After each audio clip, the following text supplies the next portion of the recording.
Market end అయ్యిందండి. So market end అయ్యేటప్పటికి 23,203 అన్నమాట. నిఫ్టీ వచ్చేసి నిఫ్టీ క్లోజింగ్ 23,203.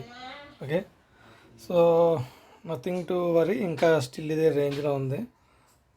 ఈ రేంజ్లో ఉంది కాబట్టి మండే ప్రాబబులీ మనకి డికే దొరికే ఛాన్స్ ఉంది. మండే కానీ సస్టైన్ అయితే మార్కెట్ స్లోగా ఉంటే మాత్రం ఈ రేంజ్ ఉంటే ప్రాఫిట్ వచ్చే ఛాన్స్ ఉంది. సో అప్పుడు చూసి ఎగ్జిట్ అయిపోయి కొత్త స్ట్రాటజీ ఏదైనా చేద్దాము. ఇలాగే లాస్లో ఉంటే మాత్రం ఎగ్జిట్ అవ్వకుండా చూద్దాం. మనం ఏదైనా ప్రాఫిట్లో క్లోజ్ చేసి జాన్ 30 కాంట్రాక్ట్ కొంచెం మనం సక్సెస్ఫుల్గా పిఎండ్ఎల్ అది చూసుకుందాం, ఎంత వచ్చిందో ఏంటి అనేది, లాస్ అయ్యామో లేదనేది. లాస్ అయితే అయ్యాము అనుకోండి, లాస్ట్ టైం మనం 5,000తో లాస్ అయ్యాం కదా, అది రికవరీ అయితే చేసాము కొద్దిగా. సో మండే మనం చూద్దాం. స్టే ట్యూన్, అన్ని షార్ట్ వీడియోస్, లాంగ్ వీడియోస్ చూడండి. ఆప్షన్ సెల్లింగ్ ఎలా ఉంటుందో ఏటో నేర్చుకోండి. ఓకే.